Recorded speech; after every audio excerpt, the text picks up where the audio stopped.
Iniciamos la grabación, ¿no? Todos ustedes han pasado ya las revisiones. Hemos demorado más, quizás porque es la primera vez que les estoy ayudando a organizarse en grupos, ¿no? Pero han demorado, pues, eligiendo a vuestro líder, ¿no? Y tratando de organizarse. En general, de ahora en adelante, esperemos ya no demorar. Cuando les toque hacer trabajos de grupo, ya saben cómo pasarse al grupo, ya saben que tienen que tener las cámaras prendidas, las indicaciones ya están de más. Recuerden que la facilidad de la modalidad virtual es que puedes hacer clases de cualquier lugar, pero tienes que estar en clase. Tienes que prender tu cámara cuando la mayor parte del tiempo, ¿no? Y principalmente cuando estés en evaluaciones, ¿ya?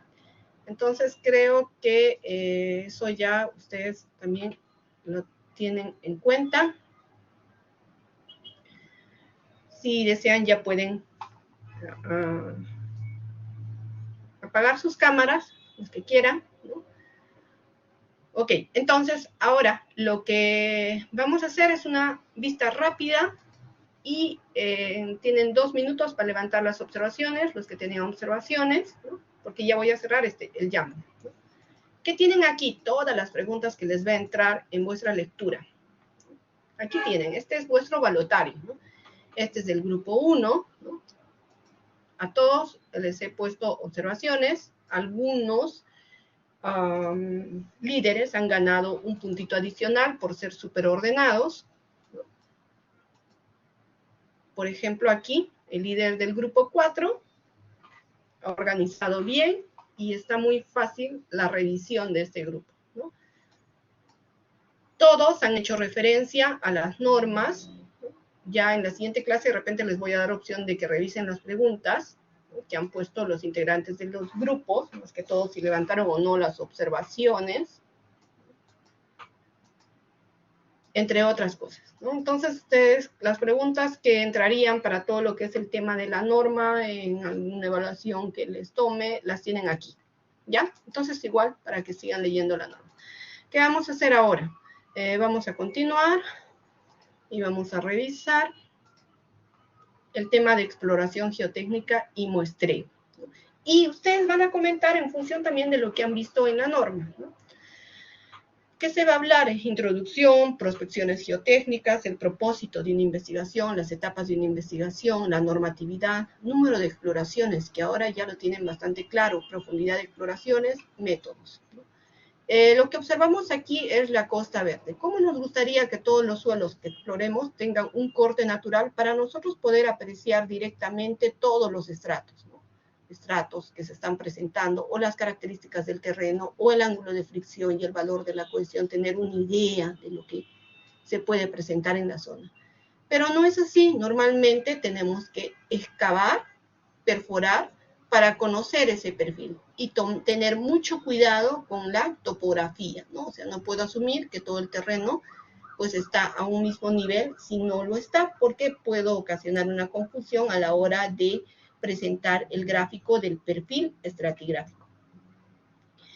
Las prospecciones geotécnicas, ahora que han revisado muy rápidamente la norma, porque luego ustedes lo tienen que hacer con calma en casa, ¿no? Ahora ha sido una revisión rápida, se van a darse cuenta que todo lo que enseñamos es lo que está en la norma, ¿no? Solamente que pues, los profesores utilizamos un poquito más de didáctica y de metodología, ¿no? La prospección geotécnica son investigaciones del subsuelo que se realizan con la finalidad de determinar las características mecánicas e hidráulicas del suelo. Cuando hablamos de características mecánicas, estamos hablando de los límites, granulometría, todo lo que les enseñaron en suelo-suelo, ¿no? Hidráulica, estamos hablando de permeabilidad. Habitualmente, esto incluye la obtención de muestras del subsuelo. Ahora, ¿por qué tenemos que realizar una investigación geotécnica?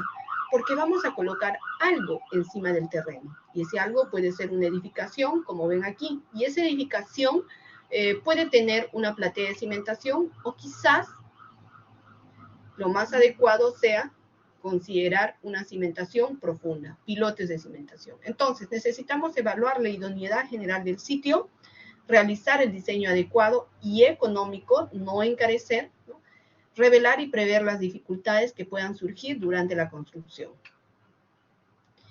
¿Cuáles son las etapas de una investigación geotécnica? Primero, antes de las etapas, la investigación geotécnica va a depender siempre de qué es lo que te piden, ¿no? ¿Qué es lo que se va a construir? Si no sabes qué es lo que vas a construir, no vas a poder tener una idea de tu alcance de la investigación. Y ustedes mismos lo han verificado, ¿no? Hasta la norma te dice tipo de edificación, cuántos pisos, a qué distancia está, ¿no? La separación entre los elementos y algunos otros datos. Códigos de construcción local. Ustedes han revisado la norma E050. Espero que la próxima semana nos dé un poco de tiempo para revisar la norma E030 bajo esta misma metodología, ¿no? De la familiaridad del ingeniero con los suelos del sitio y del cliente. Las estructuras con más sensibilidad a asentamientos requieren mayor investigación geotécnica, también aquellas zonas que van a presentar problemas de licuación, ¿no?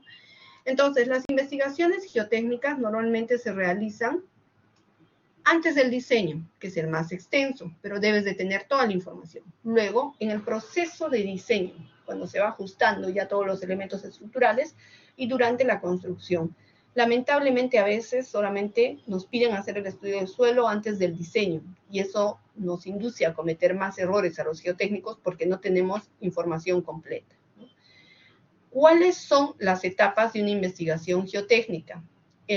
La fase 1 corresponde al estudio documental, donde tú empiezas a recolectar la información disponible de la zona, ¿no? Los planos, las condiciones de carga, qué información geotécnica previa se tuvo en la zona, la topografía, cómo son las imágenes satelitales, los mapas geológicos, la sismicidad, la hidrología, entre otros. La segunda fase, el reconocimiento preliminar. Entonces, ese reconocimiento preliminar, tú te puedes ir al Google Earth y dices, bueno, por lo menos voy a saber dónde está ubicado. Por ejemplo, si te piden Mo, vas a hacer un estudio de suelos en Mo. Uy, dices, Mo, pero existe esa provincia, que es una provincia, un distrito, de repente no lo conoces. Sí, está ubicado en Puno y es casi frontera con Bolivia. Entonces lo primero que haces es buscar en el Google Earth dónde queda Mo, qué características tiene la zona, y después planificas tu viaje, ¿no? Entonces dices, ok, voy a tomar un vuelo desde Lima hasta Juliaca, y de Juliaca luego me voy hasta Mo, y voy a verificar el acceso al sitio, y ahí decides cómo vas a enviar, si vas a hacer el estudio de suelos estando en Lima, o estando en alguna otra ciudad cercana, Arequipa, Cusco, Puno, ¿no? Cómo vas a enviar el personal y la maquinaria. Y cuando ya estés en la zona, lo primero que vas a averiguar es si en tu zona, que te están indicando que vas a realizar tu estudio de suelos, tienes tuberías de instalaciones eléctricas o instalaciones de agua y desagüe, porque cuando hagas tus exploraciones, estas pueden dañarse, ¿no? La identificación de servicios públicos disponibles, la topografía, el estado y condición de las edificaciones existentes. Imagínense que les toque una zona y al costado ya vean que las casas están agrietadas, fisuradas. Entonces tú dices, en esta zona probablemente se tenga, qué sé yo, problemas de asentamientos, ¿no? Características geológicas, esto es muy importante. Imagínense que les toque construir justo por una zona donde pasa alguna falla y esa falla está activa, ¿no? Excavación de eventuales que se haya desarrollado en la zona, algún pozo, alguna trinchera. Ese es el reconocimiento preliminar, ¿no? A mi criterio, este reconocimiento preliminar te permite dar un presupuesto adecuado, ¿no?, para realizar tu estudio de suelos. Luego ya viene tu exploración detallada, ¿no? Bien, ¿qué es lo que vas a hacer? Tú necesitas conocer el espesor de cada estrato y las características de cada uno de los estratos. Entonces, ¿qué vas a proponer? Si estás hablando de suelos arenosos, de repente propones un ensayo SFT para que también te retire las muestras. Pero si estás hablando de un suelo cohesivo, de repente haces simplemente calicatas, tallas tus muestras y estas muestras las llevas al laboratorio para que sean ensayos de triaxiales, ensayos de corte, entre otros, ¿no? Tienes que retirar muestras, no es que vayas y hagas la exploración en la zona, tú haces la exploración para retirar muestras y para que luego puedas realizar la clasificación del suelo. La fase 4 ya corresponde a las pruebas de laboratorio. ¿Qué necesitas? Hacer la clasificación del suelo. Imagínate que hagas la exploración y te olvides de extraer muestras. Entonces no vas a saber qué tipo de suelo es, ¿no? Conocer la resistencia, las características de esfuerzo de formación del suelo, la permeabilidad y deformabilidad. Y con toda esa información viene la fase 5. Entonces estamos hablando de 5 fases, ¿no? Y en la última fase venimos a desarrollar ya el informe. Entonces, un programa de exploración de suelos generalmente involucra excavaciones, pozos, perforaciones, ¿no? Y el detalle de una exploración geotécnica consiste en determinar la necesidad y el alcance de las exploraciones, y acá también puedes considerar las exploraciones geofísicas, la ubicación preliminar de pozos, perforaciones, pozos de prueba, el número de exploraciones. Ya sabes calcular el número de exploraciones, sabes determinar la profundidad planificada para cada exploración, qué métodos y procedimientos vas a realizar, a los que les ha tocado el anexo 1, 2 y 3, a los grupos, ¿no? Ellos han desarrollado preguntas interesantes justo de algunos métodos que se están utilizando también para la exploración. Luego, determinar la necesidad de ensayos in situ, la presencia del nivel freático. Y nosotros nos basamos en la norma E050. ¿Sí? Es la que acaban de revisar y es la que deben tener hasta el final del curso. En la norma E050 se habla del número de exploraciones. Esto ustedes ya lo conocen, algunos han puesto, por ejemplo, de preguntas, ¿no? de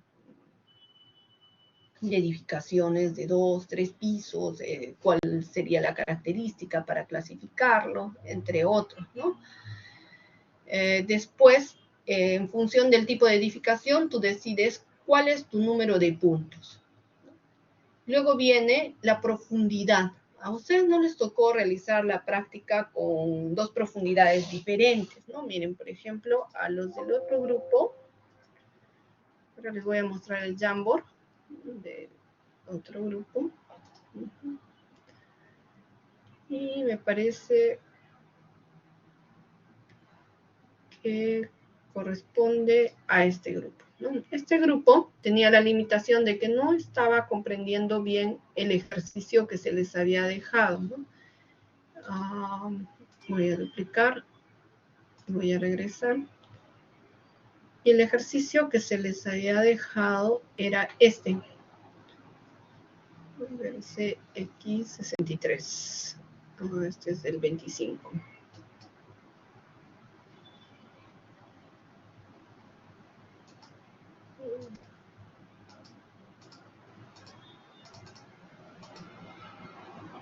No lo tengo acá, creo.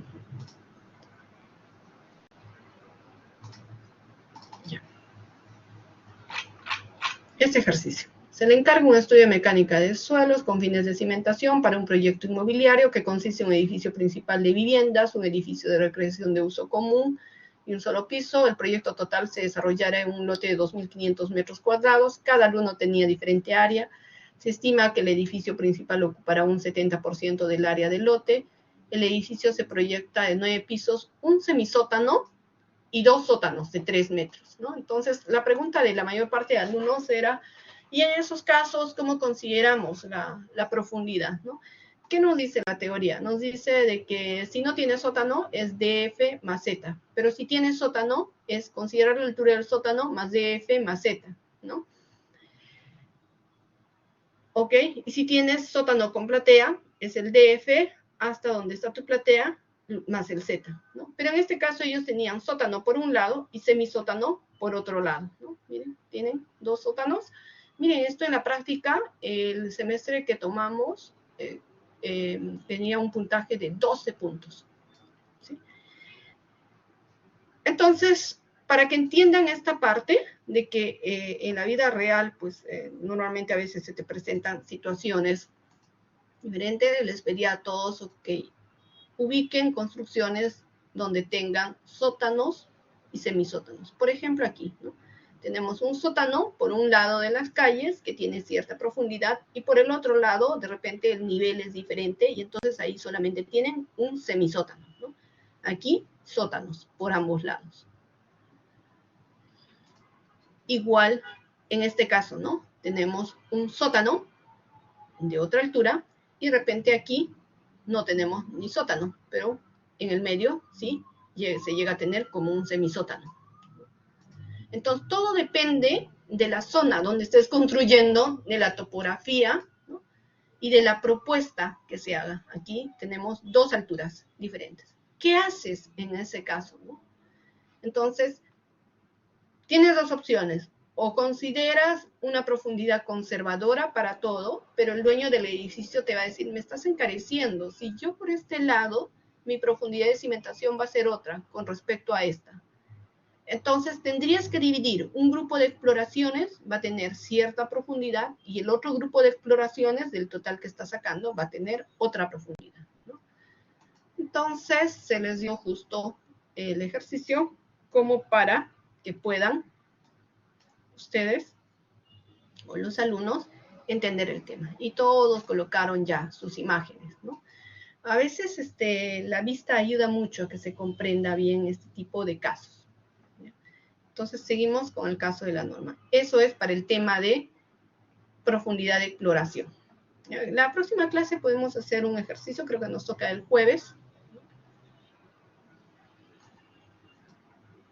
Ya, siendo el valor de Z, ya lo saben, que es 1.5 veces el ancho B. Luego, en cimentaciones profundas, es toda la altura más el DF más un Z, ¿no?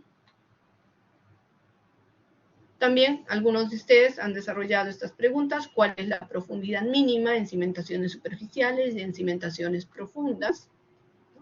En el caso de tuberías, ¿no? Te dicen que la profundidad de análisis, hasta la profundidad que tú quieres realizar la exploración de suelos. Recuerden que son dos profundidades diferentes, ¿no?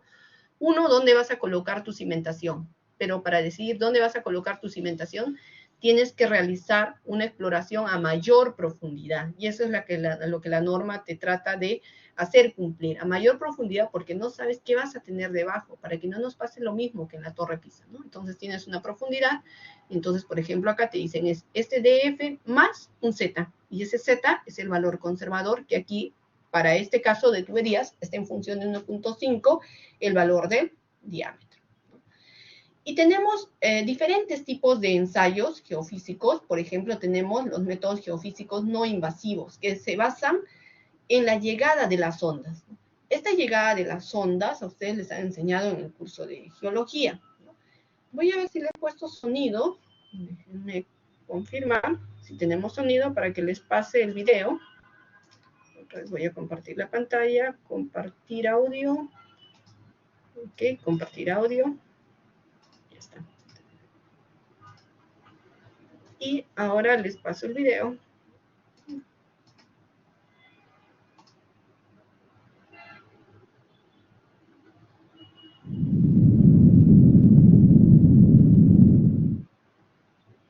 El movimiento que se produce en la superficie terrestre durante un terremoto se debe a una energía liberada a gran profundidad en el interior de la Tierra. Esta energía se transmite a la superficie a través de las llamadas ondas sísmicas. El estudio de los terremotos o sismos y de las ondas sísmicas se denomina sismología.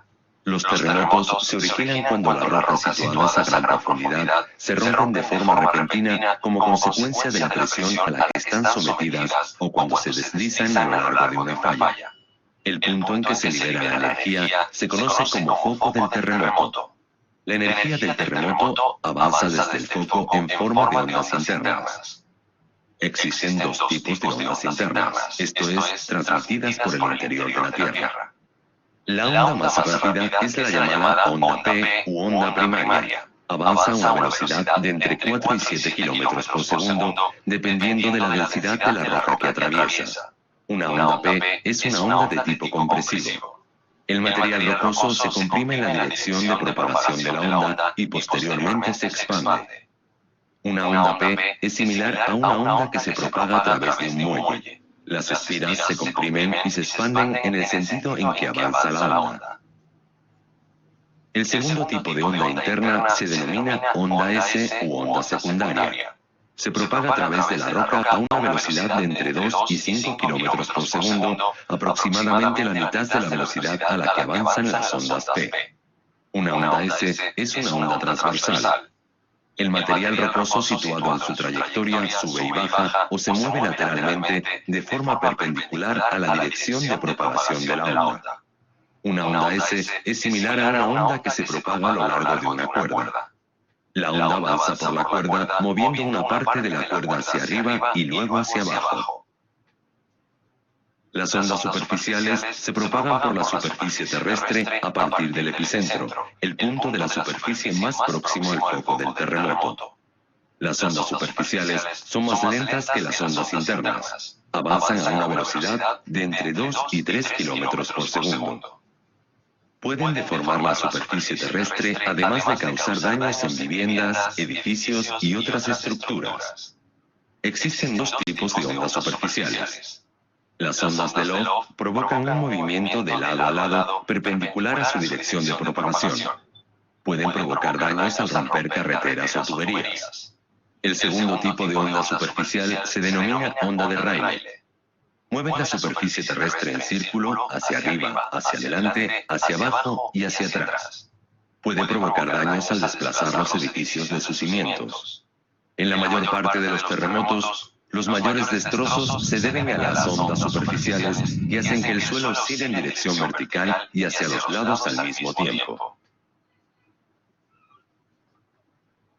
Listo, chicos. Entonces, esos son los métodos geofísicos, ¿no? O sea, se basan justo en la teoría de las ondas sísmicas. Y por eso es que nosotros podemos desarrollar los métodos sísmicos, ¿no? Que se van a basar en el registro de ondas P y S.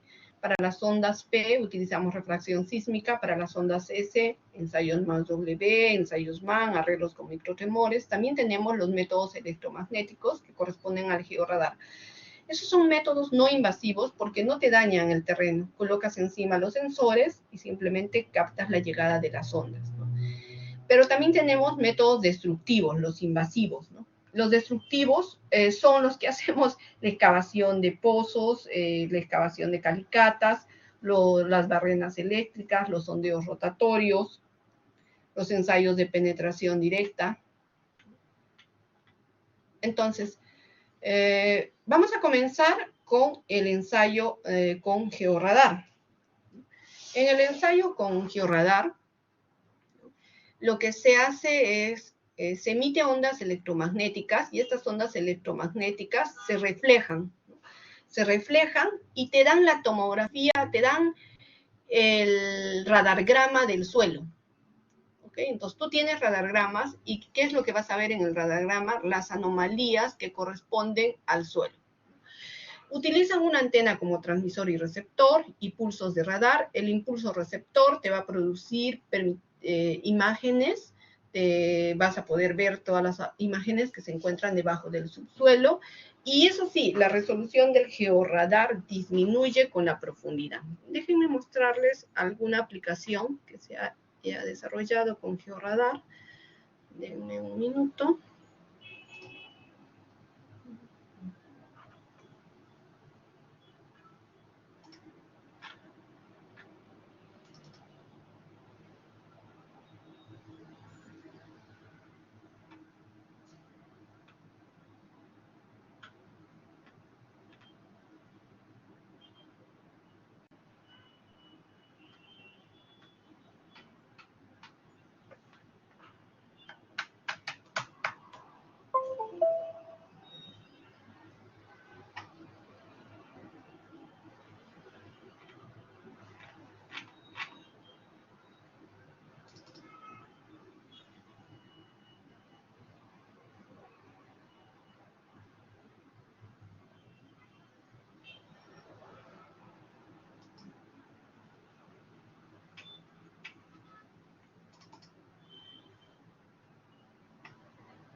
Ya, ahora les comparto.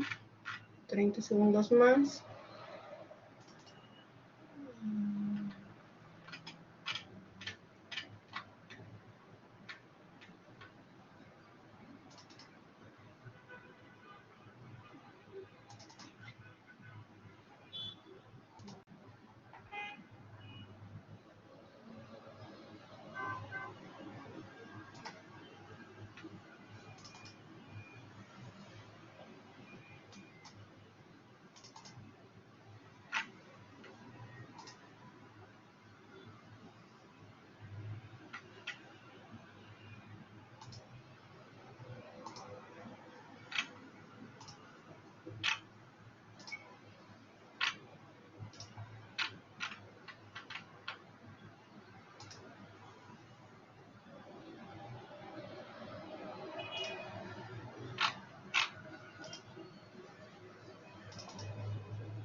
Listo. Disculpen, pensé que tenía toda mi información a la mano y estaba con otra memoria.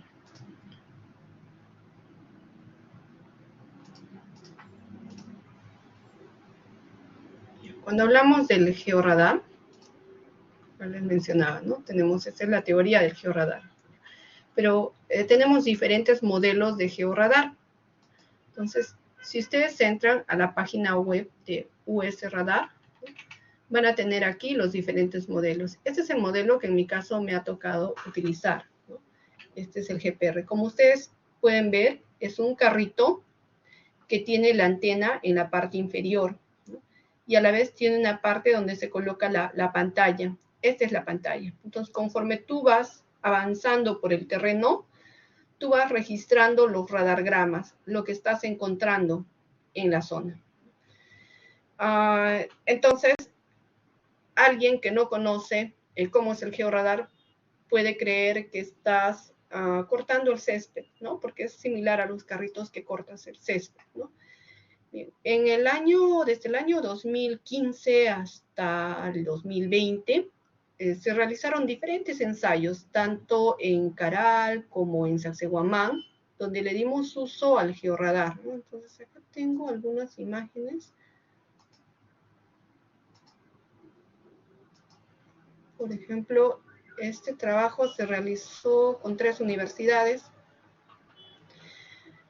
y el uso de estos equipos, de estas técnicas no destructivas, son adecuadas para zonas arqueológicas de preferencia, ¿no? Entonces acá se realizó todo el reconocimiento de la zona, se ubicaron las zonas donde se tenían que realizar los ensayos geofísicos. Miren, aquí tenemos los geófonos para realizar los ensayos, más W, MAN. Ustedes al inicio buscaron las velocidades de ondas de corte. Bueno, eso se realiza con estos equipos, ¿no?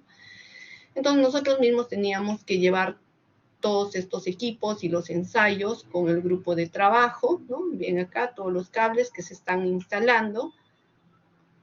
Este platillo es el platillo donde se da el golpe con la comba para generar las ondas, ¿no? Las ondas en los geófonos que tenemos.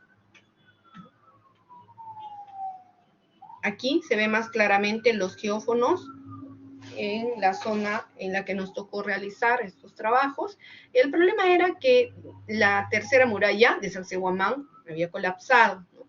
Entonces se tenía que investigar cuáles eran las causas y solamente se podían utilizar métodos no destructivos, ¿no? Entonces por eso es que se utilizaron todos estos ensayos. Miren, acá tenemos los geófonos, el ensayo más W, y en mi caso, pues me tocó, aquí estoy, me tocó justo hacer los ensayos geofísicos y manejar el georradar. Acá, como ven, está generando golpes, ¿no? En el suelo, tiene la comba, genera golpes, y esos golpes se registran en cada uno de esos geófonos. Este es el martillo, este es el equipo, ¿no? Ese fue en Sacsayhuamán. En el caso de Caral, ¿no? Se llegó a presentar un artículo, fue también interesante, ustedes pueden descargar estos artículos, son libres, se presentó un congreso, y en el caso de Caral también se fue a la zona de estudio, ¿no? En este caso, nosotros queríamos hacer una comparación de los diferentes ensayos geofísicos, y se realizó diferentes líneas con georradar. Entonces, esta es la duna. No sé si ustedes han visitado Caral, pero bueno, a nosotros nos permitieron tener acceso a la duna. Lo interesante era que como tenemos arena, el georradar funciona de maravilla en suelos arenosos, en suelos arcillosos. El problema lo tienes cuando utilizas este equipo en suelos con material mucho más grueso, ¿no? En este caso, nosotros teníamos que subir con el carrito, que han visto ustedes, por la duna, ¿no? Subir y bajar. Y acá pueden ver una comparación del ensayo de refracción sísmica, el perfil que sacas con refracción sísmica, versus el georradar. Este es el radargrama. Claramente se puede observar dos coloraciones. La coloración que corresponde al anaranjado amarillo es la arena, y debajo se nota claramente ya la presencia de un material mucho más rígido, ¿no? Miren cómo corta la capa. Esto corresponde a esta zona y esto corresponde a esta otra zona. Entonces, inicialmente nosotros estábamos tratando de encontrar correlaciones entre los ensayos geofísicos, pero también parte de nuestro trabajo era que la doctora Ruth Sadi nos había pedido que le ayudáramos a ubicar alguna anomalía que pudiera corresponder al cementerio de Caral. Y nos había dado 3 zonas. Entonces, una de las zonas que ella asumía era esta, y entonces por eso es que hay una gran densidad de líneas por donde atravesamos el georradar. No llegamos a encontrar el cementerio, pero lo que sí se pudo encontrar es una zona que presentaba anomalías diferentes, ¿no? Miren, esta es la arena, esta es la grava, pero si ustedes se dan cuenta, claramente se observa, ¿no? Esta formación. Y también hay otra por acá, ¿no? ¿Okay? Pero esta está bastante clara. Entonces, ¿qué es lo que como ingenieros asumes? Dices, ah, mira, está pasando una tubería, porque cuando pasas por tuberías también tienes la misma formación, ¿no? Entonces dices, ah, está pasando una tubería por la zona, ¿no? Pero al coordinar con la arqueóloga, con la doctora Rustadi, ella dijo, no, ese es un tapado. Ok, un tapado significa un entierro, ese es un entierro, ¿no? Un entierro donde supuestamente vas a encontrar algún resto, ¿no? de una época bastante antigua, que se asumía en la zona de estudio. Entonces, lo bueno del georradar es que tú puedes dar la ubicación, miren, ¿no? Tenemos una ubicación, le damos, era 1.20 exactamente, estoy marcando mal, y también tenía mis coordenadas en X, Y. Entonces, en la primera visita se hizo todo el barrido con el georradar, y en las siguientes visitas, ya con el mismo grupo de arqueólogos y gente que está preparada para la excavación, se procedió a la excavación. La sorpresa fue interesante cuando efectivamente después de llegar a la excavación, sí se encontró, ¿no? Como pueden ver aquí, un poco más allá, el entierro. Y esa era la forma, ¿no? Estaba, acá ya está descubierta, estaba envuelta en un material especial, es una mujer con un niño, ¿no? Y con todos sus elementos que se encontraban. Entonces, el georradar, con fines de ingeniería, te puede ayudar a encontrar tuberías, restos enterrados, pero también es muy utilizado por los arqueólogos, ¿no? Eso es con respecto al georradar. Bueno, la experiencia es interesante. ¿Alguna pregunta hasta aquí? Sí, Aldo. Disculpe, Miss, ¿qué ondas utiliza el georradar? Porque si mal no recuerdo, hay una onda en específico que no puede penetrar líquidos, creo, o algo así. O el líquido, o el material líquido. El georradar lo que utiliza son ondas electromagnéticas, pero efectivamente cuando tú tienes presencia de agua, el georradar no te da buenos resultados. No pasa lo mismo con el ensayo más W, porque el agua no tiene ondas de corte, ¿no? Entonces, con el ensayo más W sí puedes realizar los trabajos sobre terrenos con nivel freático y no vas a tener problemas, ¿no?, en tus resultados. El ensayo de refracción sísmica sí se va a ver alterado por presencia de agua y no vas a tener buenos resultados. Y el ensayo de resistividad eléctrica sí es exclusivo para encontrar el agua porque te permite encontrar el nivel freático. Sí, Omar. Profesora, usted mencionó que las ondas tenían hasta un límite de profundidad y luego a partir de ese límite comenzaba a distorsionarse la imagen. ¿A qué profundidad es más o menos esa profundidad máxima? Mira, el georradar que utilizamos es uno de los últimos modelos de US Radar. Tiene muy buena resolución hasta los 5 metros, pero puede llegar hasta los 15 metros. Nos tocó también hacer la evaluación de las tuberías cuando hubo todo el problema del desagüe en San Juan del Lurigancho. Y las tuberías estaban a profundidades mayores, a 5 metros en muchos casos. Y era un poco más difícil la interpretación. Si quieres buena resolución, hasta los 5 metros, ¿no? Y también tiene mucho que ver con el tipo de suelo, ¿no? Porque recuerden que lo que hace es emite la onda electromagnética y luego refleja. Entonces, si encuentra material mucho más rígido como gravas, piedras, a veces la interpretación es más difícil que cuando encuentre arenas, como en Caral, que fue más sencilla la interpretación del radargrama.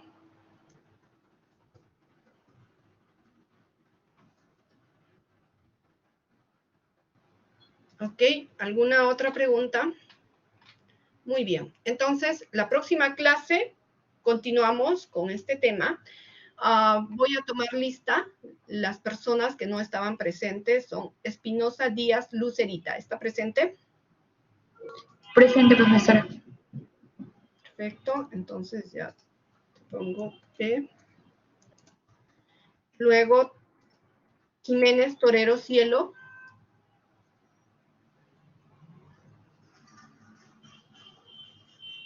No está presente. Jiménez Torero Cielo. Luego, tengo ausente a Llanos Mesa Fisher.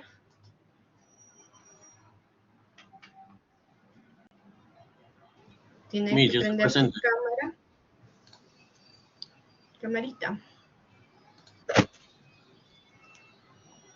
Ok, gracias. Luego tengo a Ramírez Guardia Marilyn.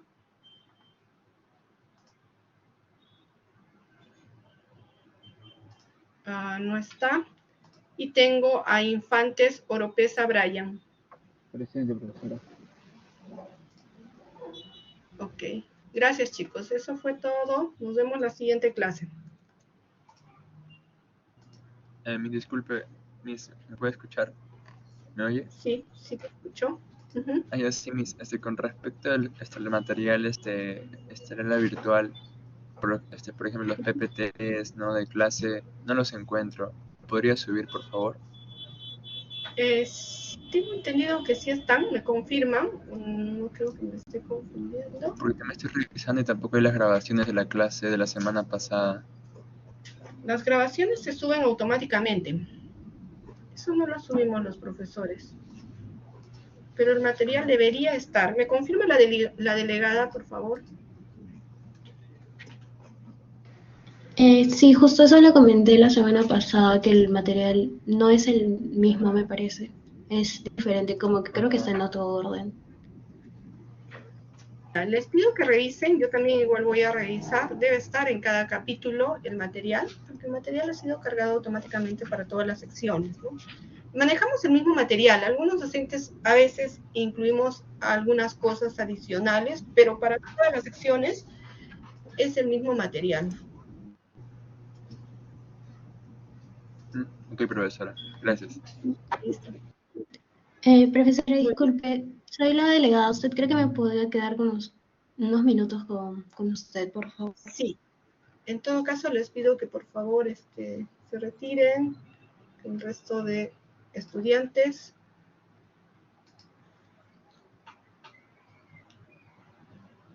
Hasta el jueves, profesora. Hasta el jueves.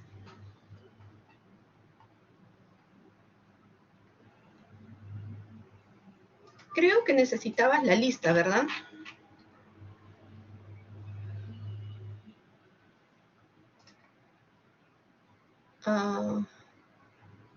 Xiomara. Sí, profesora. Por ¿Cuál es tu favor, correo? Te lo voy a compartir aquí. Director. Ya, ahorita se lo paso. A ver.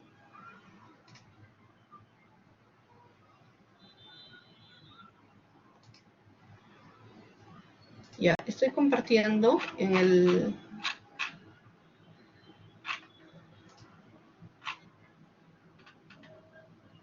no me has pasado tu correo. ¿Por dónde me lo estás pasando? Por aquí pásamelo. Por el chat de... Sí, ahorita se lo paso. Más bien quería consultarle unos temas. No sé si podía cortar la grabación, por favor.